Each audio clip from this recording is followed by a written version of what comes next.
오늘 우리가 여호수아 5장을 읽었는데 여호수아 5장에서는 우리의 상식으로는 잘 이해되지 않는 사건들이 나옵니다. 왜 이 사건들을 잘 이해할 수가 없을까?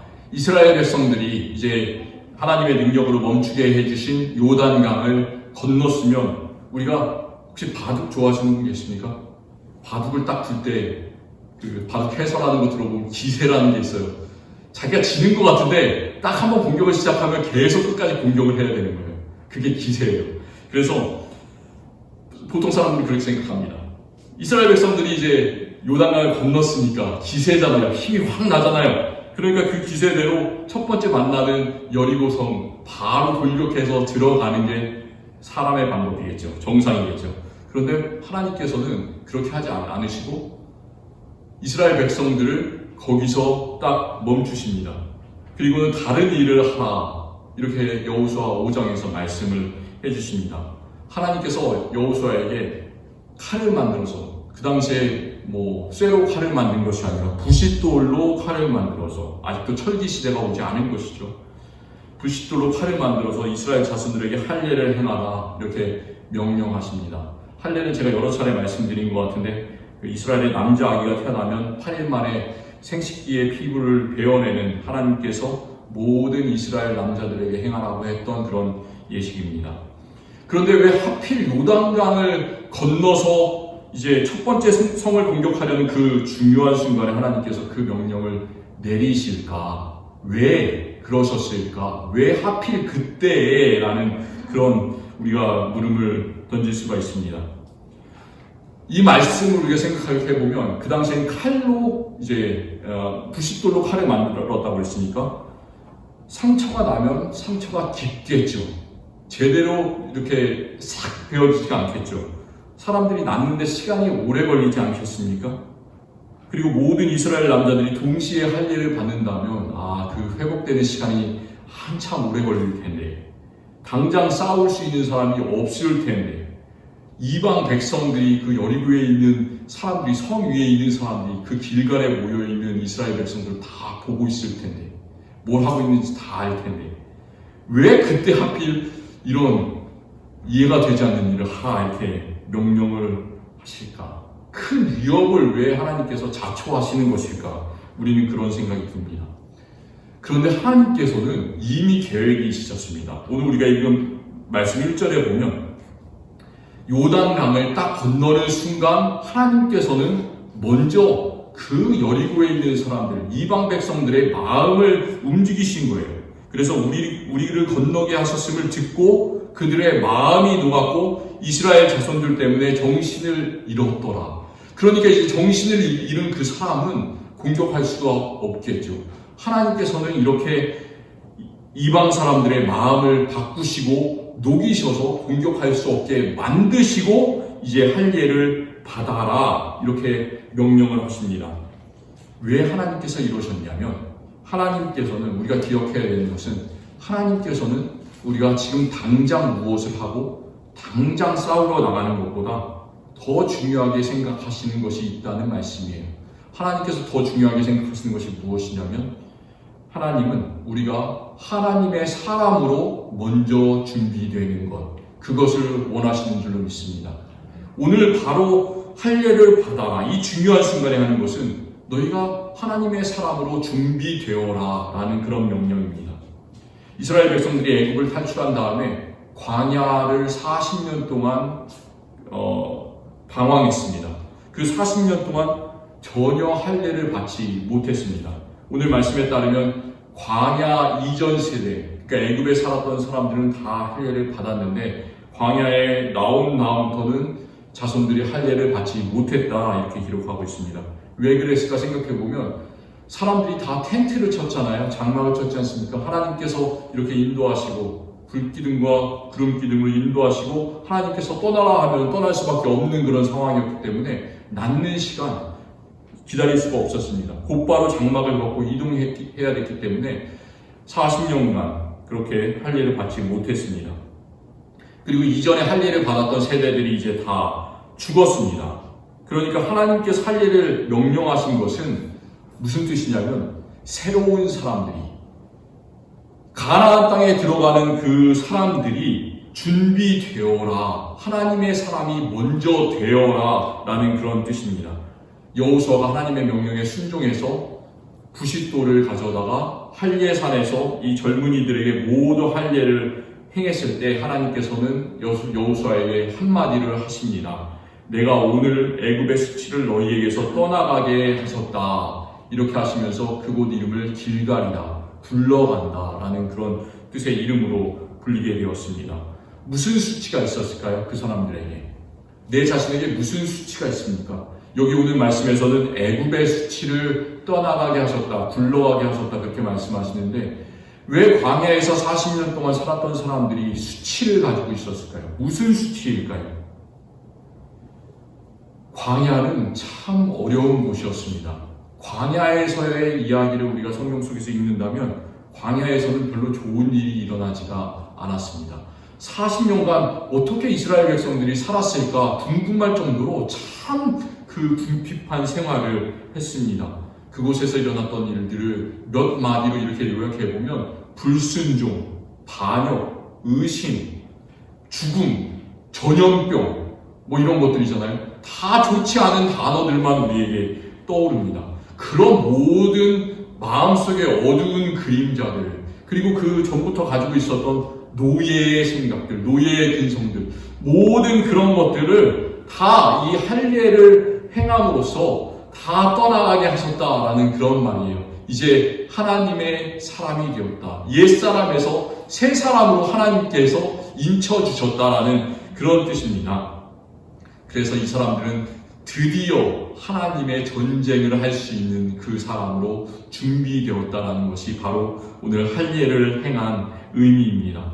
또 오늘 말씀에서 두 가지 이야기가 더 나옵니다. 할례를 바로 행한 다음에 또 9절에 기록된 의식을 행했는데요. 유월절 의식을 행했습니다. 요단강을 건너서 이스라엘 백성들이 그 요단을 건넌 날이 첫째 달 10일이었다라고 우리는 성경을 기억하고 있습니다.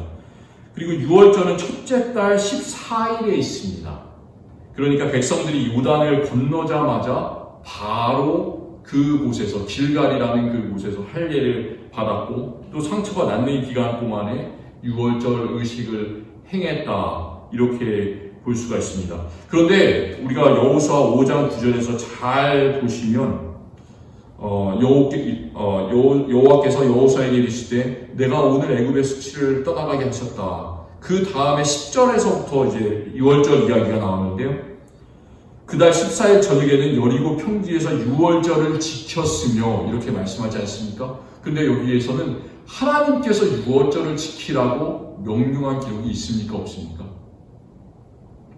하나님께서 이렇게 명령하셨다가 아니라 그냥 14일 저녁에는 여리고 평지에서 유월절을 지켰으며 이렇게 합니다. 그래서 사실 우리는 이게 유월절을 하나님께서 지키라라고 해서 이 사람들이 명령을 받아서 지킨 것인지 자발적으로 지킨 것인지 잘 알 수가 없습니다. 그런데 저는 자발적으로 이 사람들이 지켰다라고 생각을 하고 싶습니다. 왜냐하면 이 사람들은 할례 받음으로써 마음이 하나님의 사람으로 준비되었기 때문에 하나님의 은혜의 상징인 유월절을 자기들이 자발적으로 이렇게 지킬 수 있게 되었다. 그렇게 생각이 됩니다.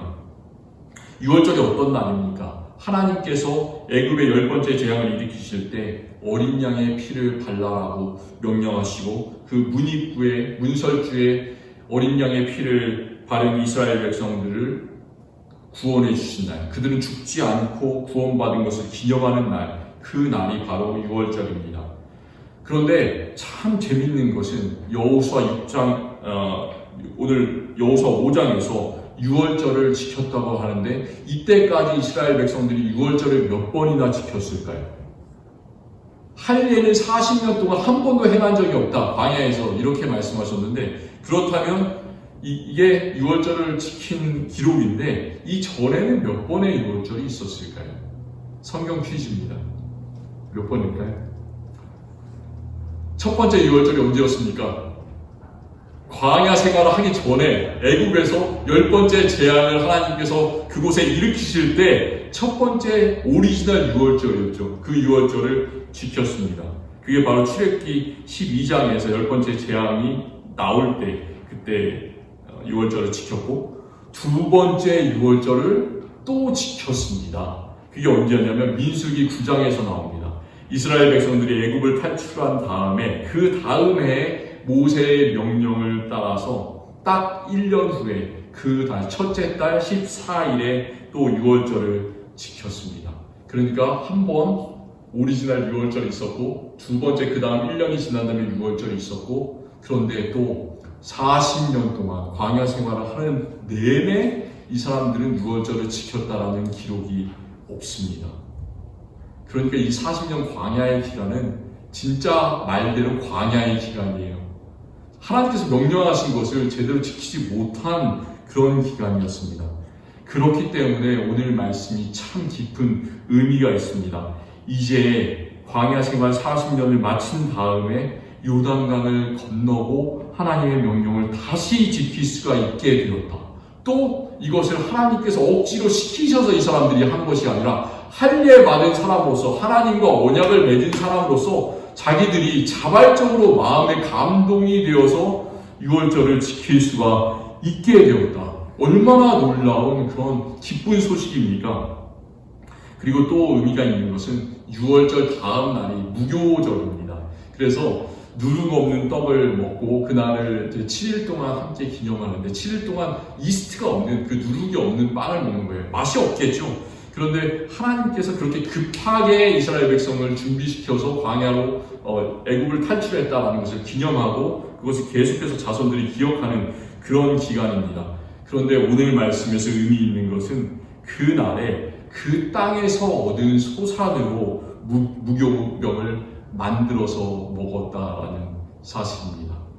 우리들의 삶이 광야에 있을지라도 하나님께서는 오늘 말씀처럼 이 땅에서 난 소산을 우리에게 풍성하게 주실 줄을 믿습니다. 오늘 이 말씀은 무슨 말이냐면, 우리가 빵을 만들려면 어떤 게 있어야 됩니까? 밀가루가 있어야 되겠죠. 그리고 반죽을 할 수가 있어야 되겠죠. 그러니까 그 말은 이 땅을 이스라엘 백성들이 이렇게 컨트롤을 할 수 있었다라는 그런 말이에요. 무교절에 무교병을 먹었었다라는 그런 말은. 그리고 또 놀라운 일이 일어납니다. 이제 그 땅의 소산 무교병을 먹었을 때 그때가 되어서 하나님께서는 지금까지 40년 동안 광야에서 계속해서 주시던 하나님의 은혜의 선물, 무엇입니까? 만나. 이것이 무엇이냐라는 그런 뜻인데, 정말 사람으로서는 이해할 수 없는 하늘의 양식, 그 만나를 그치게 하셨다라는 그런 말이에요. 만나를 그치게 하셨다. 참 만나를 그치게 하셨으니까 별로 안 좋은 소식 같은데, 그 대신에 만나 말고 더 땅에 풍성한 모든 것들을 이스라엘 백성들이 다 먹을 수 있게 허락하셨다라는 그런 말입니다. 그러니까 이 사람들은 이제는 하나님의 풍성한 모든 것들을 다 누릴 수 있게 그렇게 된 것이죠. 왜 하나님께서는 할례를 행한 다음에 그들이 유월절을 지키게 하셨을까? 우리가 궁금합니다. 하나님께서 처음으로 그 유월절 규례를 지키실 때 유월절 그 의식에 아무나 다 이렇게 참여할 수 있는 것이 아니라 출애굽기 12장 44절 그리고 48절에는 외국인들은 그 유월절 음식을 먹을 수가 없다, 이런 규정이 나와요. 그러니까 사실 외국인들도, 외국에서 노예로 같이 온 사람들도 유월절 음식을 먹을 수가 있는데 조건이 하나 있습니다. 너희가 이스라엘 백성같이 할례를 받으면 그때서야 유월절 음식을 먹을 수 있다, 이렇게 이야기합니다. 그렇기 때문에 유대인들이 계속해서 신약 시대에 갈 때까지, 갈라디아서를 지난주에 말씀드렸는데, 그때까지 이 할례를 중요하게 생각한 이유가 자신들은 그렇게 하나님의 백성이기 때문에 계속해서 다른 사람들도 할례를 받아야만 된다 이렇게 주장을 했던 겁니다. 그래서 할례를 받은 다음에야 이렇게 유월절 음식을 먹고 유월절을 함께 지킬 수가 있었습니다.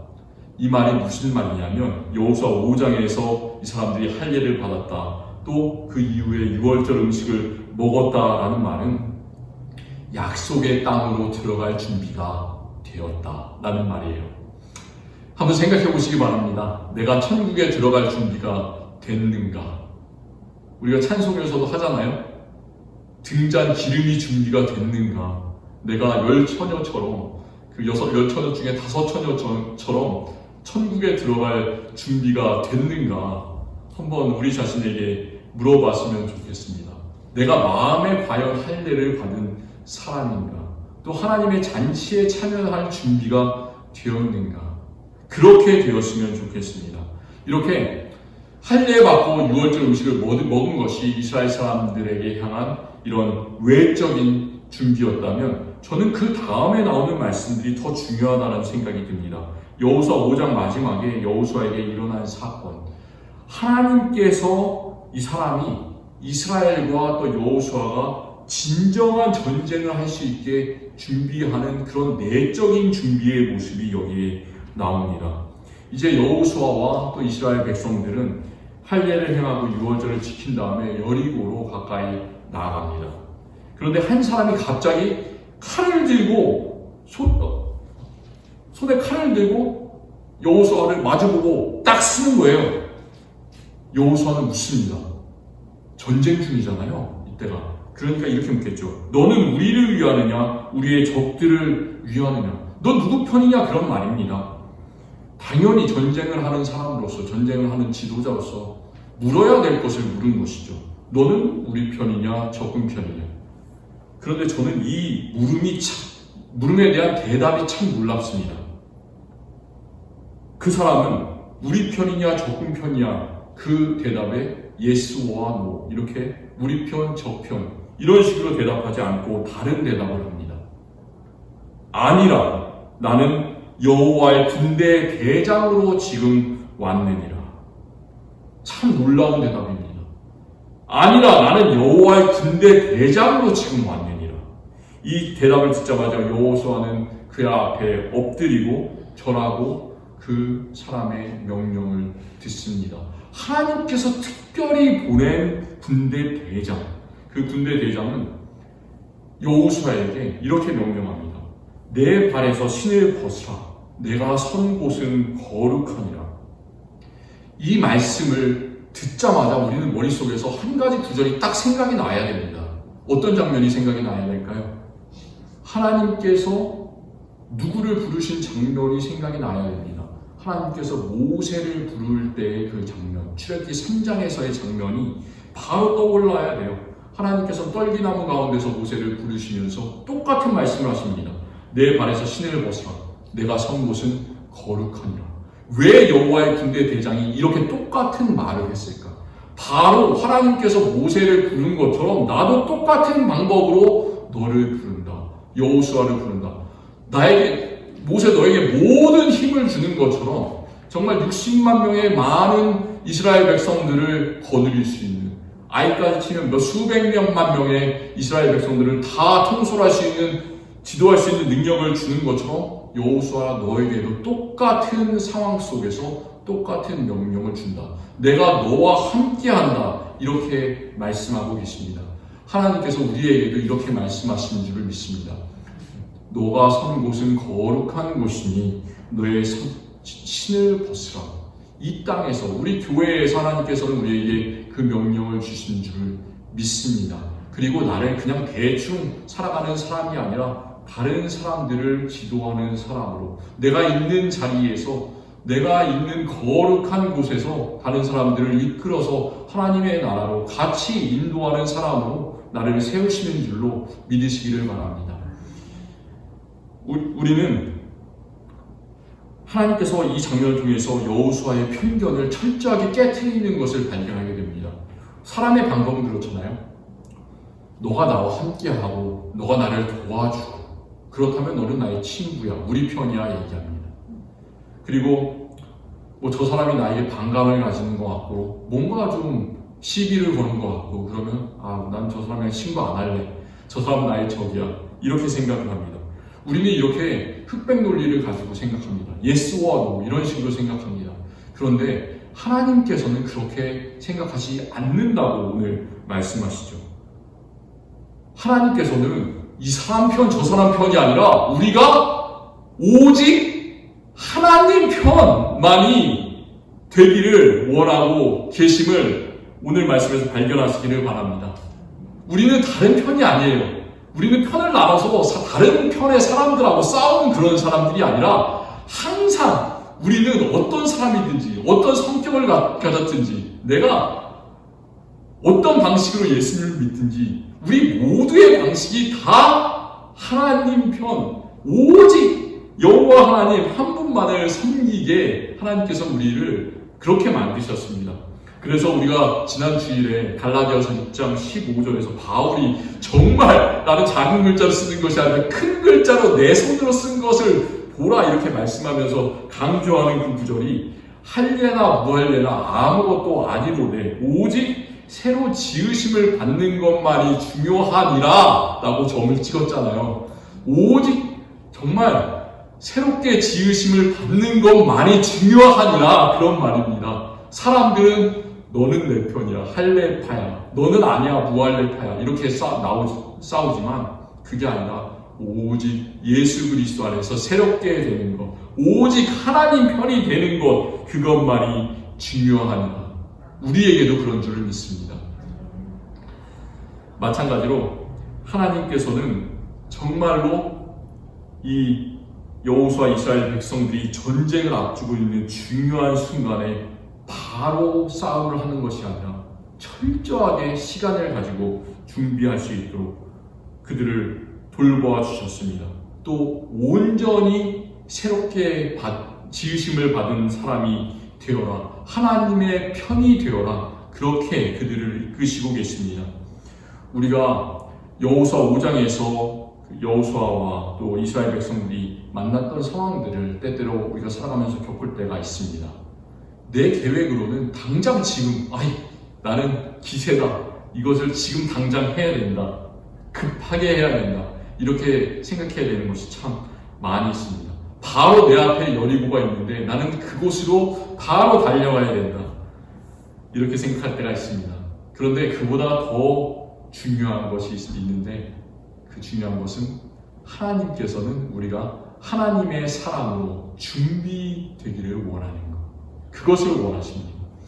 우리가 마음의 할례를 받는 것, 그리고 하나님의 순전한 은혜인 유월절의 기적을 경험하고 내 편도 적군 편도 아니라 오직 하나님 편이 되기를 원하십니다. 그때 하나님께서는 우리가 완전히 하나님 편이 되었을 때 나를 혼자 싸우게 하시는 것이 아니라 여러 가지 상황 속에서 하나님의 군대 장관을 나에게 또 우리 교회에 보내실 줄로 믿습니다. 정말 우리가 유월절을 경험했으면 좋겠어요. 구약 성경의 유월절이 우리에게는 무엇입니까? 그것은 바로 예수 그리스도의 피입니다. 우리는 우리의 마음 문에 우리의 모든 삶 속에 예수 그리스도의 피를 발랐기 때문에 모든 악의 세력들이 우리를 그냥 넘어갈 수밖에 없게 되었습니다. 그것은 바로 할례를 받았다는 것은 또 무슨 말입니까? 할례를 받았다는 것은 할례를 받은 사람은 제대로 걸을 수 없습니다. 낫기를 기다려야만 됩니다. 하나님께 전적으로 의지하는 사람이 되었다라는 것. 나는 하나님이 없으면 살 수가 없습니다. 그렇게 하기 위해서 하나님께서는 이 사람들에게 할례를 행하게 하셨습니다. 그런 마음으로 나는 하나님 편입니다. 하나님이 없으면 아무것도 할 수 없습니다.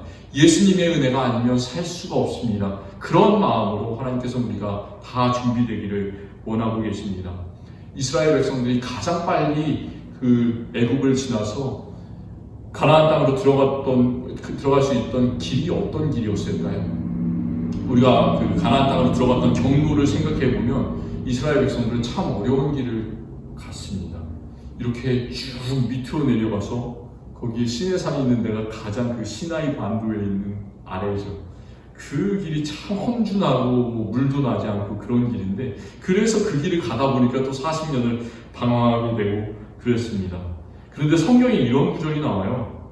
그 길은 가장 쉬운 길은 블레셋 사람의 땅의 길이다 라고 출애굽기 13장 17절에서 나옵니다. 그 길로 가면 이스라엘 백성들은 홍해도 건널 필요가 없습니다. 하나님께서 기적을 일으켜 주실 필요도 없어요. 거기는 물이 아주 좁습니다. 그래서 그냥 이렇게 마를 때 쑥 지나가면 되는 거예요. 그리고 광야도 지날 필요도 없고 며칠 만에 가나안 땅으로 그냥 쑥 지나갈 수가 있었습니다. 그런데 하나님께서는 그런 쉬운 방법으로 그 쉬운 길로 인도하지 않으시고 굳이 그 아래로 홍해의 광야길을 둘러서 백성들을 인도하셨습니다. 하나님께서 그렇게 하신 것은 왜 그러셨을까? 그것은 그들이 자신의 힘을 의지하지 않고 오직 하나님만을 의지하게 하기 위해서였습니다. 또 하나님께서 광야에서 만나를 주신 것, 만나를 주셨을 때 사람들이 과연 그 만나를 주셨던 의미를 깊이 생각하고 만나를 먹었을까요? 아니면 그냥 배고프니까 먹기에 바빴을까요? 아마도 먹기에 바빴을 것 같습니다. 그 이유를 하나님께서 왜 만나를 주셨을까? 그 이유를 신명기 8장에 가서야 모세가 이스라엘 백성들을 그 모압 평지에 자신이 이제 죽기 바로 직전에 그곳에서 마지막 말을 전하면서 그 이유를 설명합니다. 이렇게 말하고 있습니다. 너를 낮추시며 너를 줄이게 하시며 또 너로 알지도 못하며 내 조상들도 알지 못하던 만나를 너에게 먹인 것은 사람이 떡으로만 사는 것이 아니요 여호와 입에서 나오는 모든 말씀으로 사는 줄을 너희가 알게 하려 하심이니라. 이 말씀을 예수님께서 기억하시고 이 말씀으로 사탄의 첫 번째 시험을 이기셨습니다. 우리도 하나님의 모든 은혜를 받고 하나님께서 공급하시는 것을 우리가 경험하고 어려운 일들, 쉬운 일들, 즐거운 일들, 슬픈 일들 이 삶에서 만나는 것은 의미가 있어요. 우리를 낮추시고 하나님의 사람으로서 내 뜻대로 사는 것이 아니라 하나님의 말씀에 의지하는 사람으로서만 살아가게 하기 위해서 하나님께서 여러 가지 일들을 우리에게 허락하시는 줄로 믿습니다.